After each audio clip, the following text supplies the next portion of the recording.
Our story today takes us back to El Paso, Texas in August of 2019. Patrick Crusius drives down the highway headed south towards El Paso, Texas. He's been driving for many hours, but he ventures on, determined to reach his destination. In his car, a loaded AK-47 and a stockpile of bullets. In his phone, a 4-page draft of his own personal manifesto, typed and waiting to be published. One push of a button and his words will be made public, posted anonymously for all to see. And then, Crusius thinks to himself, then they'll understand, then they'll see what had to be done. To Crusius, America is going down a dangerous path. In fact, in his eyes, it's all rotting from the inside out. But Crusius intends to do something about it, and his solution, cold-blooded violence. This is Invisible Hate.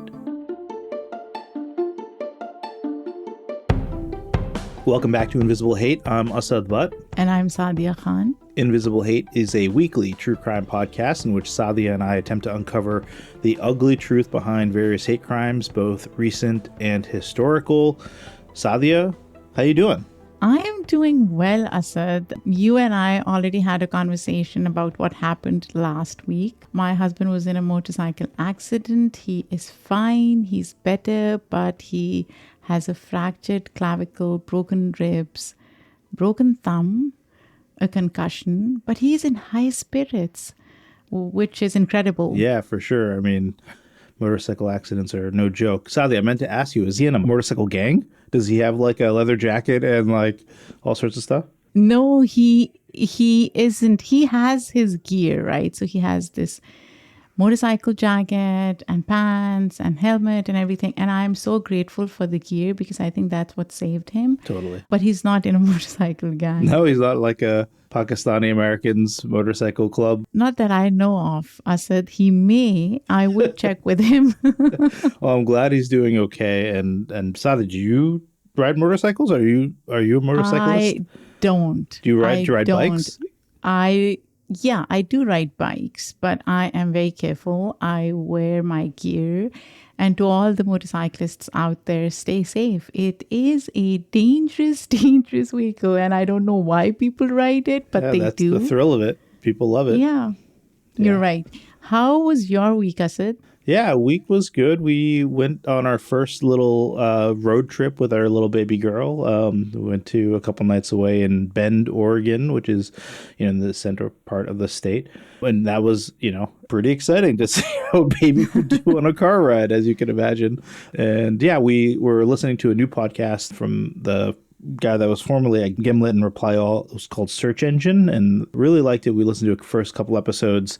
It's about, basically, he takes one question that we all kind of have about the world and kind of tries to answer it, hence the name Search Engine. And so, one of the episodes that we listened to that was pretty interesting is like, should you be drinking coffee on an airplane? The presumption being that the water isn't safe on a plane. And so they kind of, dissect, where that came from and what it's all about, and then answer the question whether or not you should or should not drink the coffee on a plane. Yeah.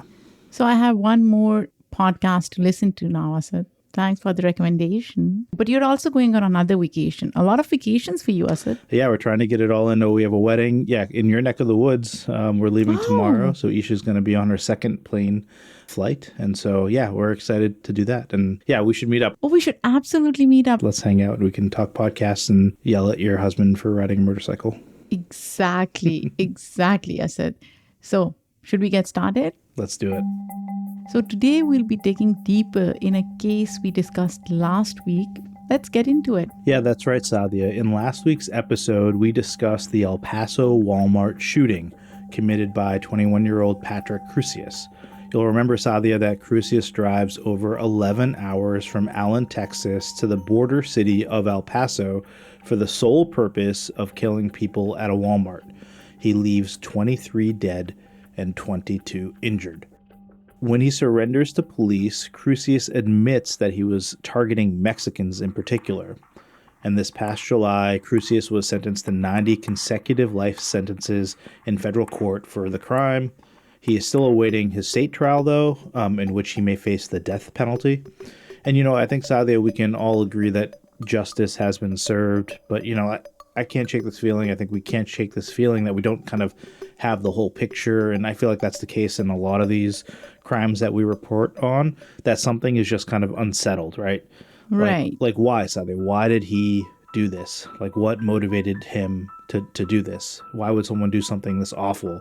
And that is the question that we're going to try to, answer today in this episode, kind of like, report on his thoughts and his beliefs. That's a great point, Asad. So where do we start? Yeah, so Saadia, as you may have gathered from our introduction, there's an additional layer to this case that makes it particularly interesting. Just minutes before carrying out the attack on the El Paso Walmart, Crusius released a 4-page manifesto on the anonymous message board called 8chan. And this message board is often used for hate speech, white supremacy, nationalism, and to encourage violence.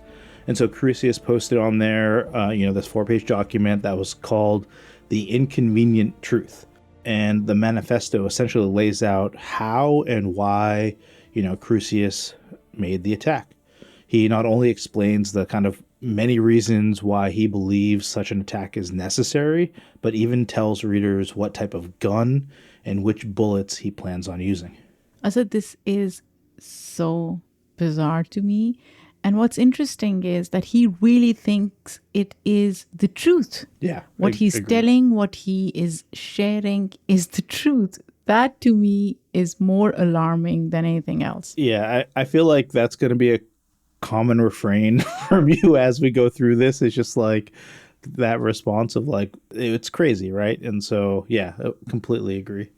And Asad, you said that the message board was anonymous. So how do we know that it was Crusius who posted this? Yeah, that's a great question, Saadia. So given the manifesto was released about 20 minutes or so before the shooting and basically kind of like outlined the impending attack, the connection between the two was made pretty quickly. And actually, according to the Department of Justice, Crusius also later admitted to having written and released a manifesto. So that kind of confirmed everybody's suspicions. Yeah, that makes a lot of sense. So what does the manifesto say, Asad? Yeah, there's a lot to get into. So first, it begins by stating his support for that Christchurch shooting. If you remember, Saadia, that happened in New Zealand in March of 2019 when a gunman attacked 2 mosques in Christchurch, New Zealand, targeting Muslims specifically, and 51 people were killed. That was a huge international story for weeks, if not months. Shooting attacks on 2 mosques in the New Zealand city of Christchurch. 49 people are known to have died. As they were gathering for Friday prayers. I wonder if he was in pain and what his final thoughts were. I want to speak specifically about the firearms used in this terrorist act. You were sentenced to life imprisonment. I can tell you one thing right now. I order that you serve the sentences without parole. Our gun laws will change.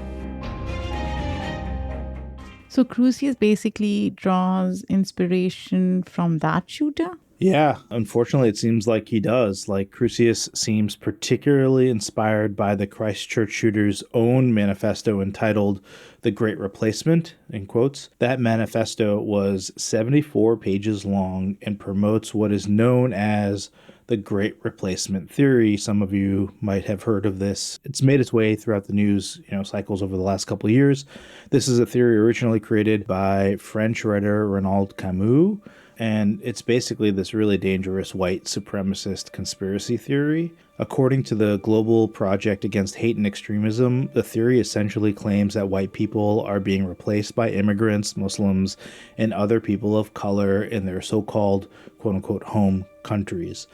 The conspiracy often blames the quote elite for orchestrating and encouraging these shifting demographics.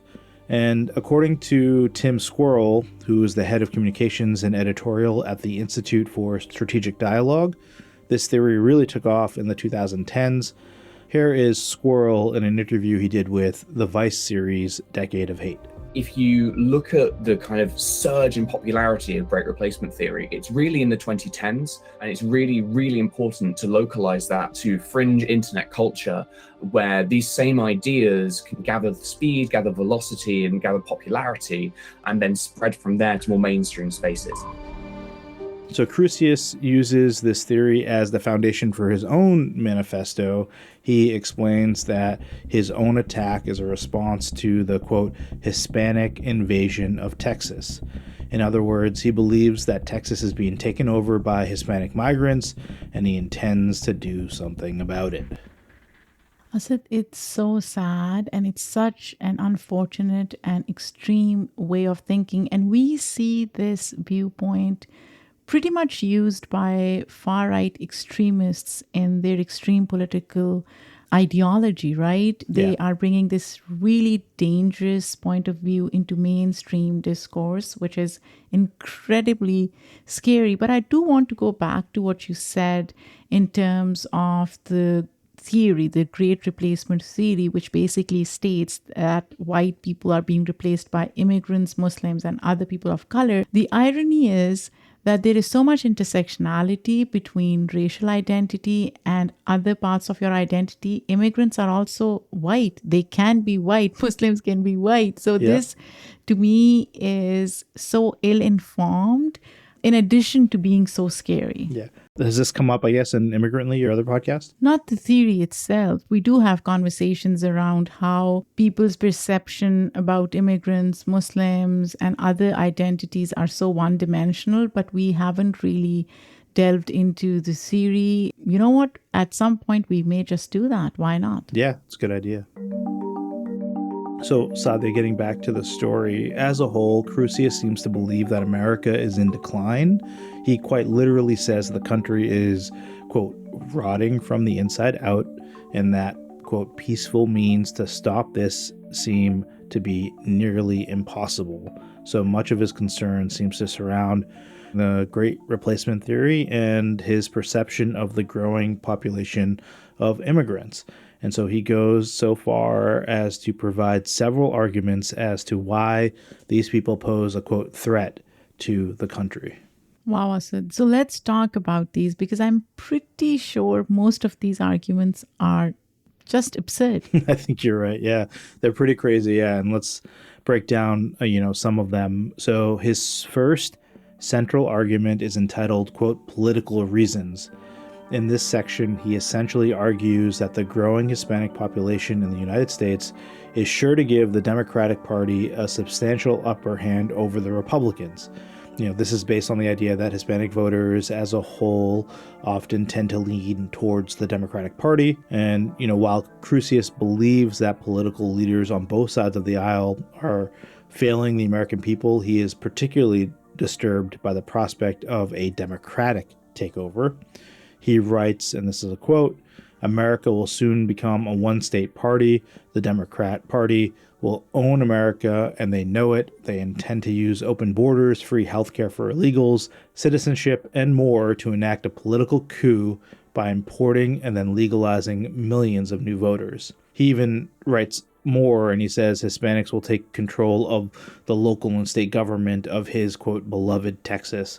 Can you kind of believe this argument, Saadia? No, Asad, not at all. This sounds so absurd. Of course, he makes it sound as if there is some secretive upper-level coup being planned, right? I have a lot of thoughts, and I don't have numbers or statistics, but I am not sure if Hispanic voters vote predominantly Democratic for the Democratic Party. I don't think that's true. They are not a monolith, right? Yeah, like every group of people, some vote Democrat, some vote Republican, and that changes depending on, your own beliefs, where you are in the country, and all sorts of things. Exactly. So what else does Crusius write, Asad? Yeah, Saadia, there's all sorts of stuff, including economic reasons, and we'll get into that right after this short break. We'll be right back.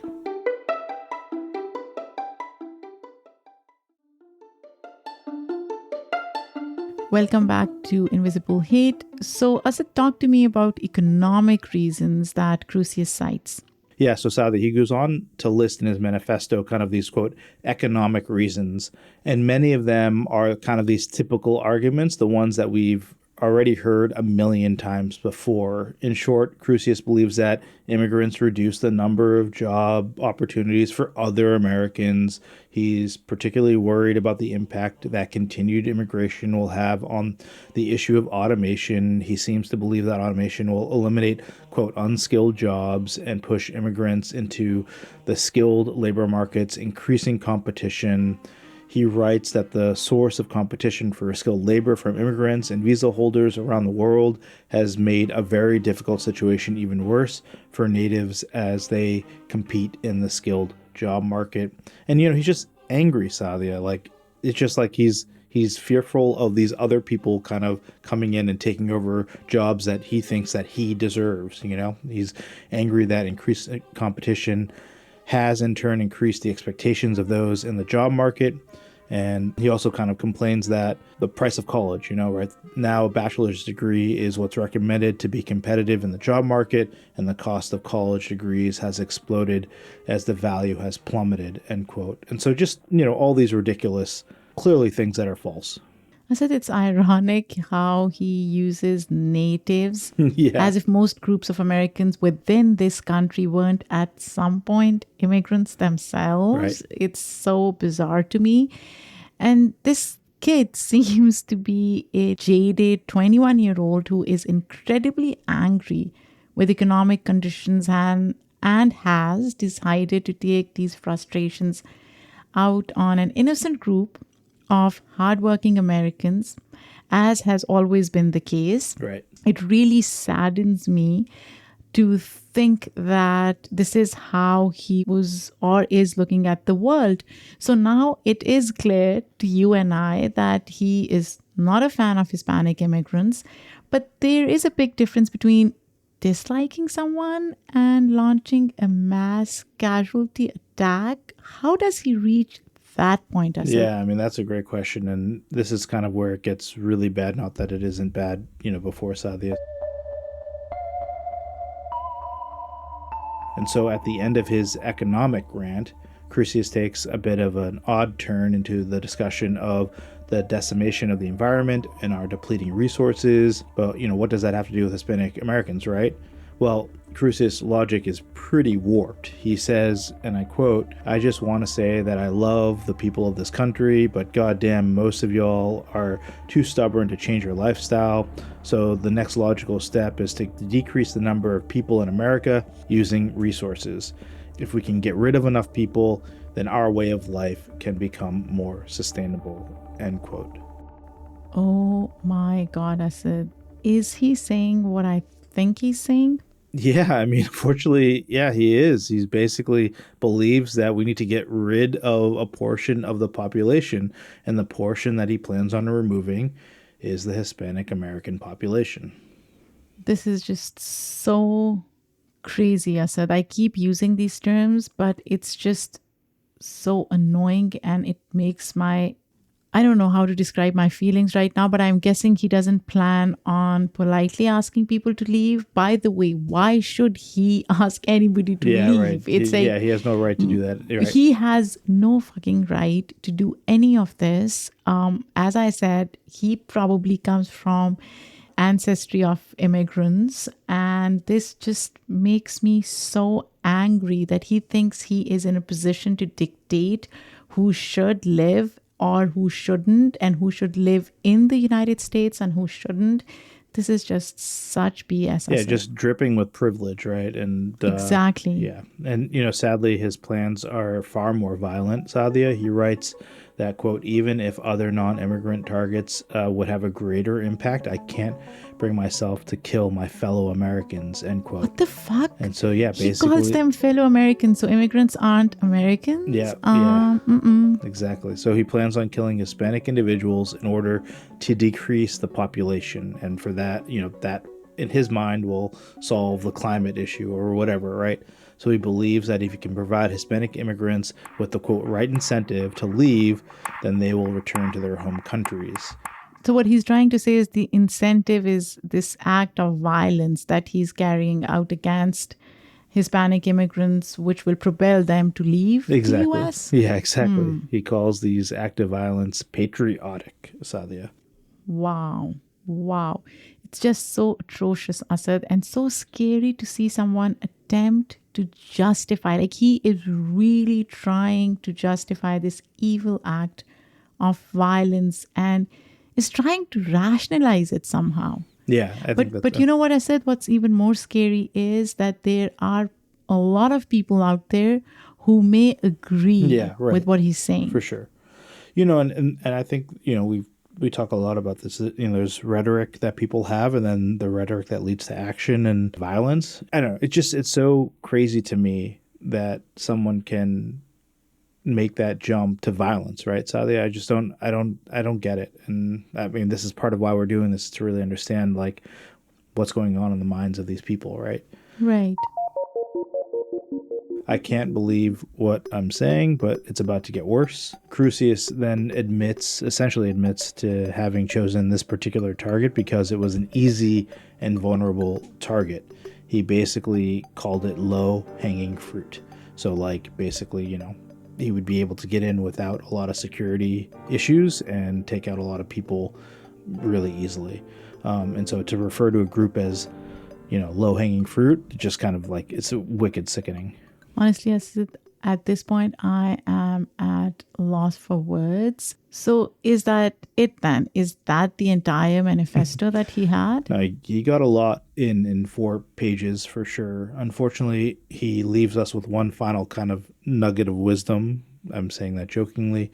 At the end of the manifesto, he takes a stance against race mixing. He argues that interracial unions and race mixing, quote, destroy genetic diversity and create identity problems, end quote. But, no fear, he has a plan because, he knows what to do. He says that the best solution is to divide America into a bunch of different confederacies of territories with one territory for each race at least. And so, basically his plan to solve all the problems is segregation. Wow. This just seems so messed up, and it's almost difficult to listen to, digest. Asad, I am just lost at this point. I don't know what to say anymore. I don't have words. Saadia, that is a lot to digest for sure. And, I think that helps us kind of get some context into his mind when he launched into his attack. I think let's take a quick short break, and then when we get back, we'll come back to our primary discussion as to whether or not this should be considered a hate crime. This is Invisible Hate.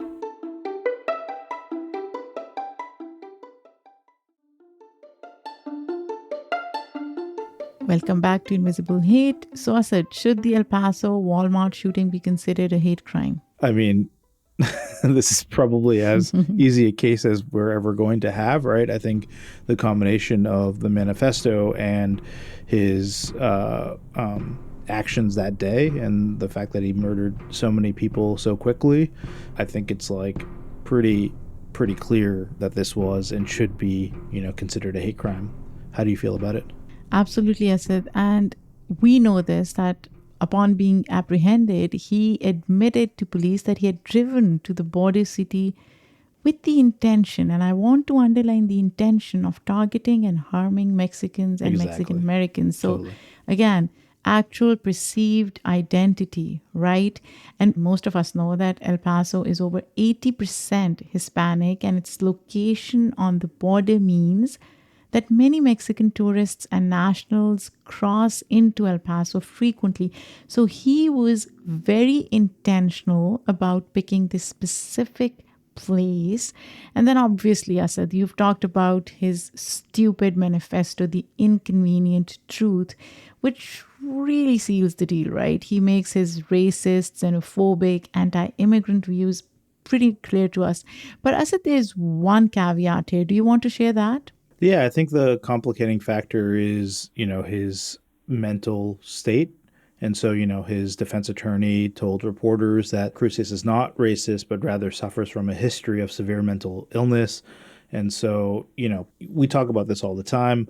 I think you say it more eloquently, there are plenty of people that have severe mental illness and don't carry out these types of crimes, right? Right. And so is this just another kind of excuse and whatnot? I think for me, Saadia, I think clearly this is a hate crime, and I hope that Crusius gets the help that he needs to fix his, if he has, mental illness. But I do think the right move is for him to be in prison for a very, very long time, right? And I think the other big question for me is like, how do we find these people earlier to get them the intervention they need if they are suffering from mental illness? And even if they're not, and they have these kind of, really horrible, racist, xenophobic views, like how do we get people the support that they need to not have those views that could lead to really horrible actions? Harmful consequences. Yeah, exactly. Thank you. Yeah.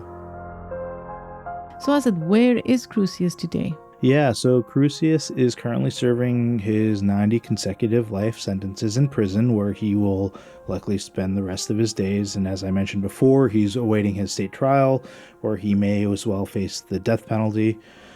For that state case, he has pleaded not guilty, but given his admission of guilt in the federal case, it's hard to see this ending for him really well. We'll just have to kind of wait and see, and we'll update people as we get more information. As for the survivors of the shooting and the families and friends of the victims lost, they continue to grieve as they attempt to recover from the damage that Crusius has done and the pain that he has inflicted on them. And so we can only hope that the survivors and the families and the friends of the victims alike are able to move on past this horrible tragedy and lead happy and healthy lives. Absolutely, Asad. And unfortunately, this is just one of the several targeted mass casualty terrorist attacks that have happened across the globe in recent years. And we do want to share a few. In 2018, the Tree of Life Synagogue in Pittsburgh, Pennsylvania was attacked. The shooter sought to target Hayas, a Jewish agency that works to help and resettle refugees. 11 people were killed. In 2020, a gunman attacked 2 shisha bars in Germany merely because immigrants often frequented these bars. Wow, I never heard of that one. Yeah, 9 people were killed. Unfortunately, the list doesn't end there. Mass casualty attacks, Asad, as we know, continue to plague us to this day. And we can only hope that we as people may change the hearts and minds of hateful people who intend on carrying out these types of attacks, Asad. And you and I are trying to do that through invisible hate, right? Agreed. So Asad, tell me, what can people do to help? So there's a lot that you can do to help support the survivors and those impacted by the Walmart shooting. You can donate to the nonprofit organization One Fund El Paso. We'll have links in the show notes. There's also a fund that has been set up for those children that lost a parent in this shooting, and we'll have a link to that in our show notes as well. And then, of course, the big nonprofit national organization called Every Town for Gun Safety. That's another place that you can go and support.